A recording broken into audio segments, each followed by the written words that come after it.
Hello everyone, Stanley here and welcome back to another Minecraft video. Minecon Live 2020 just went down and that was an hour and a half of pure insanity. Amazing announcement, one after the other. The 1.17 Caves and Cliffs update has been announced. Toy Cat is gonna just explode with excitement, and so is everyone else once you know what is actually in this update. This update is chock full of amazing features.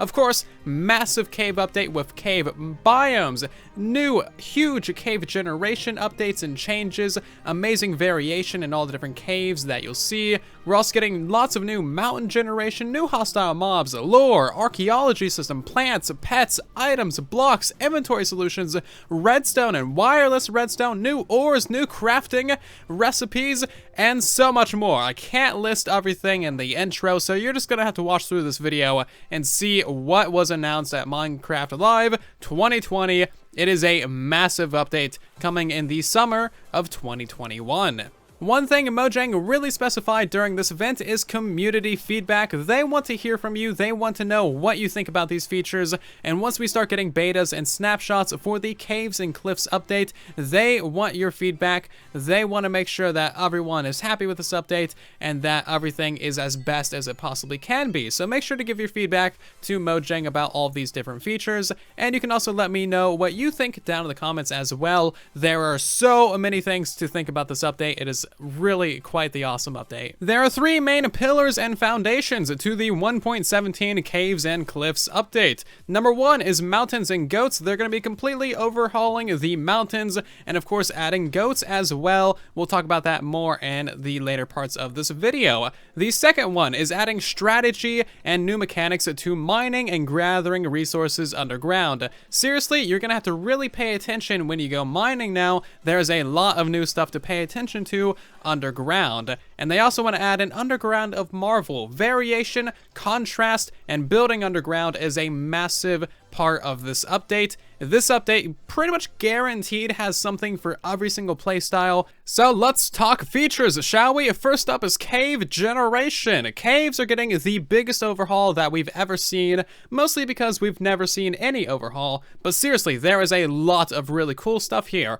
First of all, there's going to be like 10,000% more variety and shape and size to all of the caves underground. If you really like the old caves, the current caves that we have in Minecraft, those are still going to be around as well, but basically there's going to be like a million different kinds of unique caves underground, which is going to be so amazing to explore and walk around in. Caves can also have these local water levels, so you'll have like different water levels inside your caves, allowing for cave rafting with boats and so much fun exploration with waterfalls and just so much cool spelunking happening everywhere. Some caves are big enough to literally fly through for a long time with your elytra. There's caverns and all kinds of amazing things, as you can see in this footage. The new cave shapes and sizes are actually independent of the new cave biomes as well. So some biomes will be like really small and cramped and not much space. For instance, the Lush Caves, which we'll talk about in a second.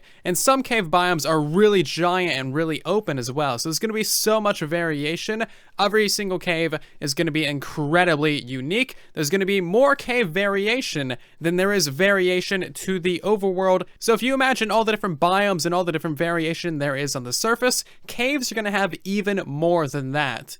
Also, as a little note, in this footage, you'll notice that the ores are glowing. That's not actually going to be in the final update. They simply added that so we could see the size and the shapes of these caves. Of course, we're also going to have new cave biomes. In the show, they announced 3 new cave biomes. The first one is the Lush Caves. These are more of a cramped, smaller cave system with so many new types of plants. Starting off with a new azalea tree that you can find on the surface. This is kind of like a flowering tree, and if you go down the roots of it, you'll find yourself in one of these lush caves. Inside of the caves, you can find the spore blossoms, which are large pink flowers with lots of particles surrounding them, and you can actually move these flowers around to have particles anywhere that you want, which is really awesome. There's also the glow vines hanging from the ceiling with little glowy orbs on them, which are also a really cool light source. Light sources in these caves is going to be a really big deal because that allows you to actually see all the new features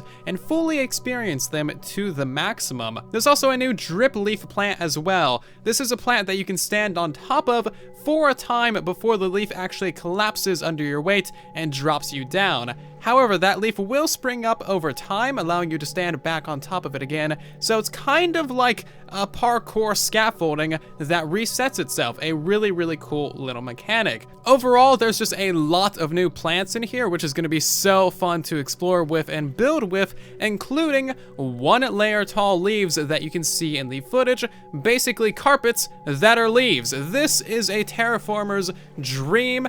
These are going to get used so much, absolutely everywhere, and you know it's true. The next cave biome is the Dripstone Caves. These are really nice, open, spacious biomes with stalagmites growing from the floor and stalactites on the ceiling. Hopefully I have that the right way around. Anyway, if you break these stalactites from the ceiling, they'll actually fall down and crash to the floor, so they are affected by gravity if you break their base attached to the ceiling.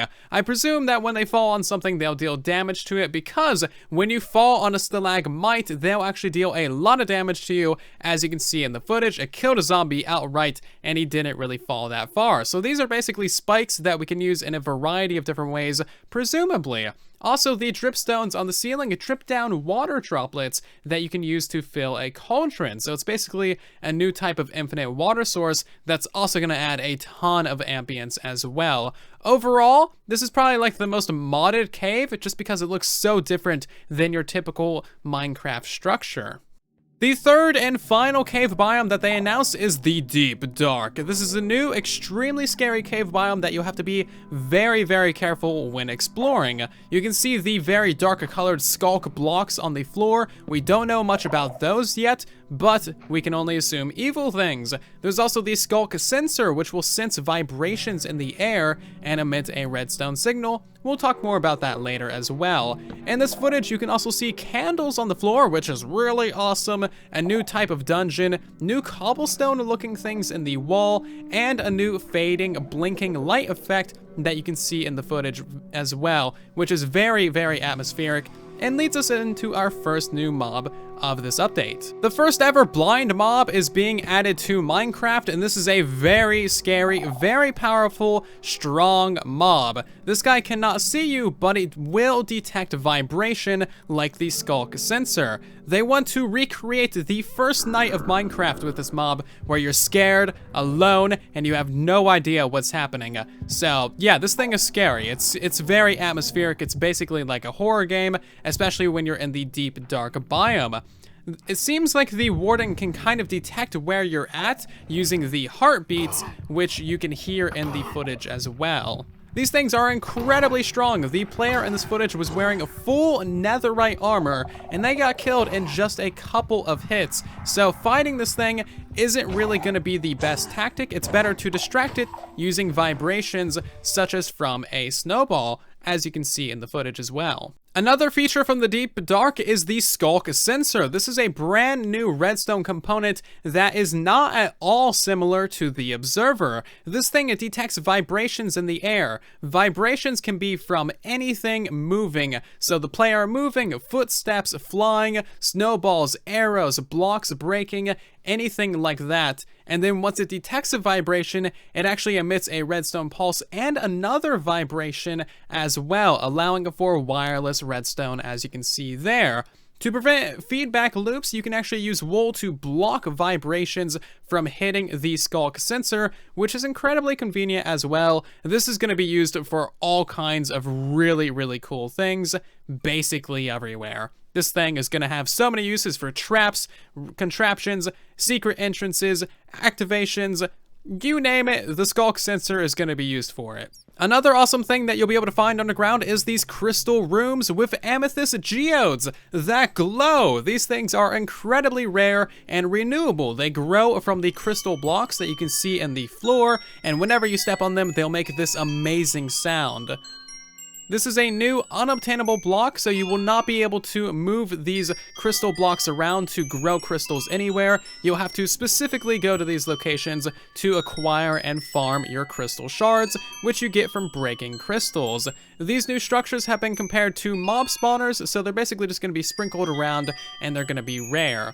The crystal shards can be used to craft a new telescope, which is a very interesting thing that basically just allows you to zoom in, similar to Optifine. So that's more or less the cave part of the update, but what about the cliff side of the update? Well, that is where the mountains come in. A couple of years ago at Minecon, we voted for the mountain biomes to be completely redone, and they have put a lot of work in this. Mountains are completely being changed in just about every way that you can imagine, as you can see from this little bit of footage that we have. So these things are going to be much higher, much taller. They're going to have height-dependent generation, so at different levels, there's going to be like trees and different kinds of foliage and plants, and then higher up you'll have like rocky terrain, snowy terrain, ice patches, and really cool things like that. They're also, of course, adding a snowier snow and a powder snow, which is kind of a trap. Powder snow looks like normal snow, but if you step on it, then you're basically going to fall through it, which is pretty interesting and kind of what we assumed. Overall, mountains are going to be much, much taller than normal, and I'm also kind of hoping that they have their own custom cave biome. That would be so cool. Furthermore, we're also getting goats in this update as well, which is going to make Doc M very happy. He is, of course, the goat. These things can jump extremely high and bash mobs off these cliffs as well. They got some range on them. Overall, these things are super cute and just look adorable. Moving back underground for a second, we have a brand new ore in this update, and that is the copper ore. With this new ore brings a new type of generation, and that is ore veins. These are much larger patches of the copper ore, so instead of finding like 5 or 6 copper, you'll instead find probably around 20 or more copper in a single vein, which makes this a pretty plentiful resource to find in your world. You can turn these coppers into copper blocks, stairs, and slabs, which you can then use for building. A really cool mechanic of the copper blocks is that over time they will decay from the orange color into the green copper color, which is incredibly cool. These are really awesome looking blocks, but it will take a very long time for them to change color. As you can see in this time lapse, it's basically a couple of weeks in game time, so several hours, probably around 6 or so hours IRL, which is incredibly cool to see. The copper can of course be used to craft the telescope as well, and also the lightning rod. The lightning rod will of course attract lightning anytime there is a thunderstorm. The third new mob that was announced with the cave and cliff update is the axolotl. This is the cutest predator that you will ever see. They swim around and can be found in the Lush Cave biome, and you can actually scoop them up in a bucket, because of course you can. You can bring them along with you and tame them on ocean adventures, and they'll actually attack mobs for you, kind of similar to a dog. However, these guys have a special ability. Whenever they take damage, they will play dead for them to regenerate, and when they play dead, nothing will attack them.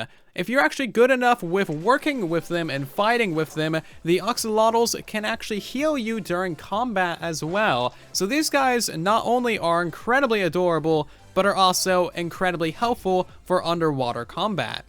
And of course, there's also the mob vote this year as well. This year was an extremely close vote. At one point, the glow squid was only 0.01% ahead of the ice oliger. So the moo bloom was eliminated first, and then of course the ice oliger was second. So the glow squid won this year's event. Overall, I think the glow squid has a lot of unique possibilities when it comes to different features that could be implemented with it. The ice oliger is pretty cool, but I don't know. I ended up voting for the glow squid. Also, with the caves, it's going to be very interesting to see the glow squid underwater, underground in these caves, moving around, glowing, lighting up the place, being atmospheric. It's just going to be a really cool thing to see. A brand new system is being added to Minecraft with this update as well, and that is the Archaeology system. Scattered around your Minecraft world, you will find an excavation site, and with these sites you can find brushes, and you can craft brushes as well.